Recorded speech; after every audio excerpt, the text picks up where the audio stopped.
Point of Departure by Necros is a classic tracker tune that wouldn't sound out of place in a 90s era club, yet it's contained within 443 kilobytes of a 16-channel S3M file. The song has these brilliant synth chords, has these little Morse code like blips, has this choppy bass, and these frenetic drums. And it builds up this hypnotizing track that would probably belong to the genre of drum and bass or intelligent dance music if it were released commercially.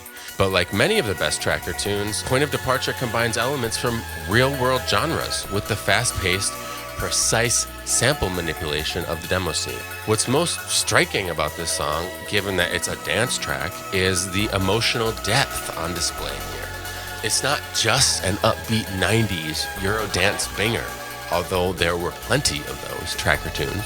This song just makes you feel some kind of like deep emotion of longing, of dreaming, and a sense of quick movement and soaring speed.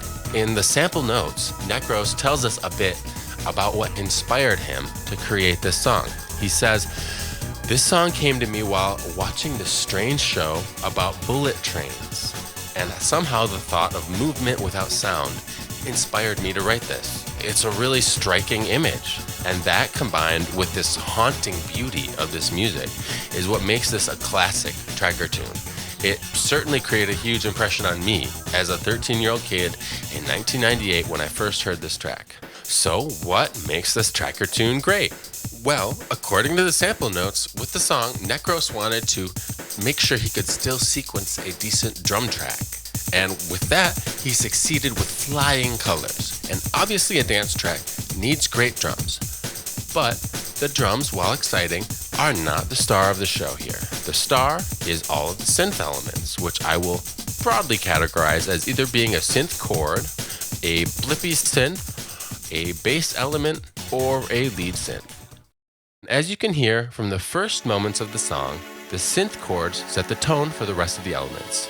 They define the harmonic space that the rest of the elements exist in. Because although there are some lead synths, they aren't really center stage.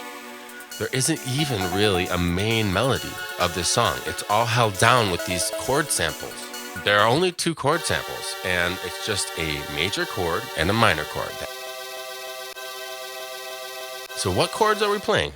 We start with D major, and then we drop down to F sharp minor, the octave below, and then we jump way up over an octave to the A major, an octave up, and then we drop back down to B minor. So that is a really novel, interesting sound. That's not just the same old thing that you would typically play if you just were playing chords on a keyboard. You wouldn't normally jump around octaves like that. And it's only possible because of the limitations of trackers. I mean, sure, house tracks used pitched chord samples like half a decade earlier, but this usage is fundamentally different than the way an Akai MPC would use the samples. You also will notice that the chord samples are not dry as a bone. They're absolutely oozing with these delays. There are 2 delays for each chord sample, and the chord samples don't just cut off when a new one plays, but instead, Necros is alternating channels in order to fade in and to fade out smoothly. This is a common tracking technique around the time of Scream Tracker 3 when the available channels expanded beyond 4 channels, but before newer trackers implemented features like instruments and new note actions that could more easily automate these kind of things. After the chord intro, this little blippy synth comes in, playing an F sharp when the chord is F sharp minor and dropping down to E when the chord is A. So it's just this little thing, but it adds this texture. That blippy synth comes to us courtesy of this lovely sample, which is basically a high lead synth with a varying low pass resonant filter and some chorusing going on. Anyway, Necros here is repeatedly triggering this sample, decaying the volume, then resetting the volume to a higher value, and then decaying the volume again, which is letting the sample modulation play out while chopping the volume up and down. So it's creating this modulated blip that chops perfectly in time with the beat. And every time he restarts the sample, it starts the modulation over. And let the sample play, and the modulation proceeds. And now the hi-hats come in here. And then in the next section, it builds by bringing in a tambourine along with the bass and a few string leads. So this widens and thickens the sound considerably. The bass comes in and plays B, F sharp, E, and B. And notice these little grace notes before every bass note. This is a little taste of Necros' signature bass style, which is quite unique. And notice that there are actually two bass elements here at the same time. There's a shorter, punchy percussive bass, and then there is a longer held out bass with changing resonance. And we are about to see even more bass elements come in. But first, we can address this question of what key the song is in. Once the bass comes in, we can tell the song is in F sharp minor. The chords here are B minor 7, F sharp minor, A major 7 with E in the bass, and B minor. Before the bass comes in, I would argue it could be in either F sharp minor or B minor. But here the song is firmly in F sharp minor as the chords swell on a giant B minor 7. More chords and string leads come in, as well as a swooping riser, and the song builds up to a crescendo. And here, the drums and the bass finally kick in, full bore, with the thundering drum track grabbing your attention. This song features, as one of its samples, an actual breakbeat, or a drum loop. Practically verboten up to this time, both due to file size and a sense of the purity of tracking in a medium where technical prowess was highly valued. That said, Necros uses the loop well. Rather than just playing it rote, he subtly chops and carves the sound of the loop. And the drum loop is just one element, being joined by another set of kicks and snares, some opened and closed hi-hats, and a tambourine. And the other exciting part is the bass. The bass part has 4 different channels. There's this punchy percussive bass, and then there's the same sample played an octave higher, creating a bouncy rhythm with its lower counterpart.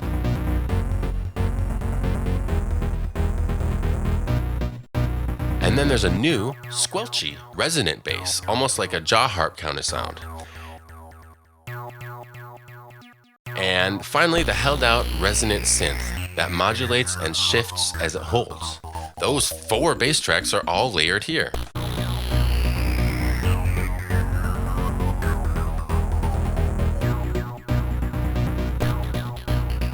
And then we have the same blippy synth from the intro, but it's playing the note A here throughout the entire pattern, creating a subtle but important part of the texture. And then we have the string lead coming in here. What is the string lead doing? Mostly just playing notes from the corresponding chord. It's playing B, F sharp, E, B, which is the same notes as the bass. And then it goes B, A, G sharp, D. Now that G sharp may sound a bit spicy. There are no chords playing in the background, and the bass is E. So it's actually either E major or it could be C sharp minor. The chords come back along with a brand new stab chord sample that's playing an F sharp minor throughout the pattern. The bass gets a little bit more squelch and a little bit less punch. The drum loop changes its rhythm subtly to give more driving kicks. And like I said, the chords change to B minor, F sharp minor, and now C sharp minor with an E in the bass, and D major with a B in the bass, which is creating a B minor 7.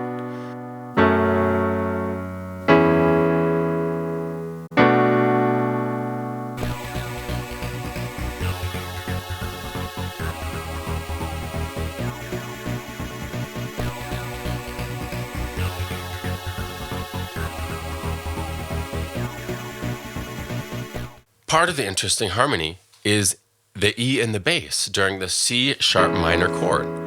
Necros could have easily chosen to have the bass go to C sharp instead, but he went to E.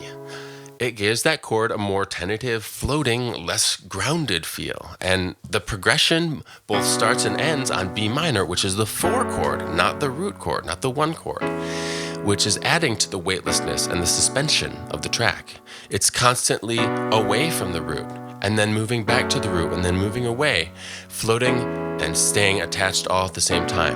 It's a pretty brilliant musical metaphor for this idea of a speeding train, even if he didn't realize it consciously, but more kind of felt it out intuitively. The song develops from there, and it adds some noodly bass parts, then brings the string leads back in, brings the chords back in, builds to another crescendo, and then it brings in a high arpeggiating synth lead along with the blippy synth playing perfect fourths, a C sharp and F sharp, then B and E. The lead synth is jumping around playing arpeggios from the F sharp minor 7th chord.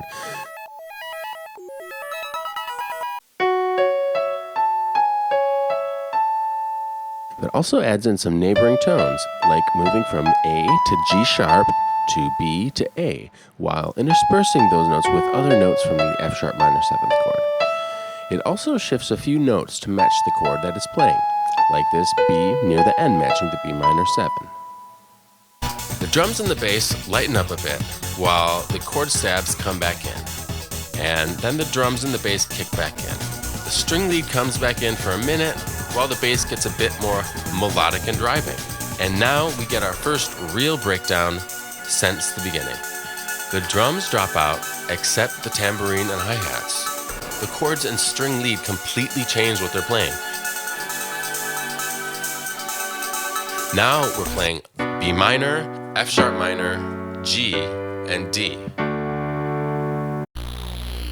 And the bass notes just follow the root, while doing these really cool grace notes in between, which is one of Necros' signature styles. While the string lead is playing F sharp, A, G, and D, just going along with the chords. This, I think, is one of the most beautiful parts of the song, this descending synth arpeggio that comes in here. It's the same sample as was being used for the bass, the long, sustained, resonant synth sweep. And the notes are basically just adding flavor to the chords, usually just adding the 2nd and or 7th notes of the chord. So for instance, while the B minor is playing, the lead's going B, D, C sharp, A, D, C sharp, and kind of repeating that over and over. And during the F sharp minor chord, the lead is acting like it's an A major by playing A, C sharp, B, E, C sharp, B. So it's adding that 2nd note of the A major, B. It's adding the 2nd note in there. It's just filling out these lush, full chords. Reminds me of Steely Dan with the Mu major chord. Or alternatively, just like the Final Fantasy prelude theme. During the G chord, the lead's playing A, G, D, A, G, D, which is like a lovely suspended 2 kind of feel. Then during the D chord, the lead's playing B, F sharp, E, A, F sharp, E. And it's repeating that. What a lovely arpeggiated lead. I mean, it's just brilliant. And notice it has plenty of delay on this other channel. The song has one more trick up its sleeve, and that is a key change. We go up a whole note. And when the chords change, we go back to the main chord progression. So it's C sharp minor, G sharp minor, D sharp minor with an F sharp in the bass, and then C sharp minor 7. So that's the same chord progression as the beginning when the drums kicked in. However, it's moved up a whole step. And now we build back up and crescendo again. The drums come back in just like the first time. And then the drums kick in even harder than before. And then the drums start to break down into these crazy jungle D&B fills as the song seemingly disperses its energy.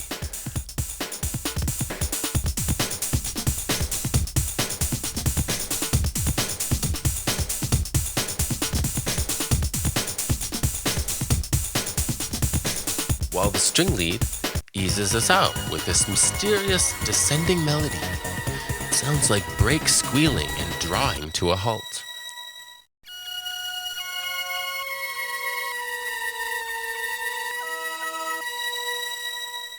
Drums die out, and the chords and the string lead continue playing out, but at a lower and lower octave to really wind the kinetic energy down into a slow crawl.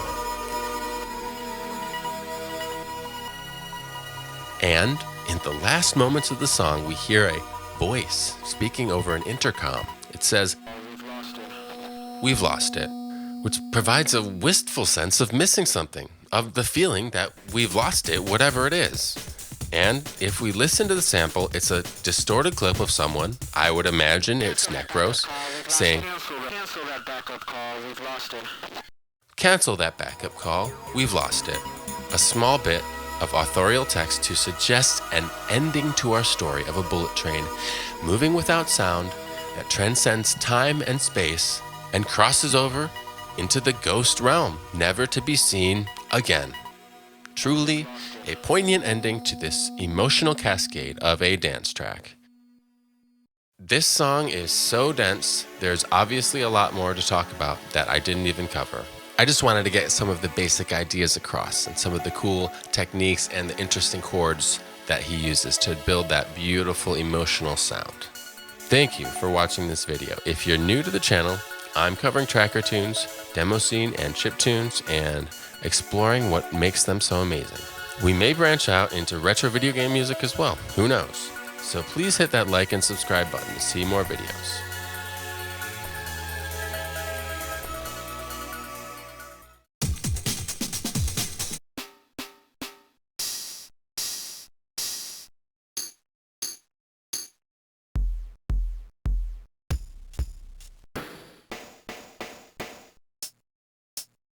Cancel that backup call, we've lost it. Cancel that backup call, we've lost it.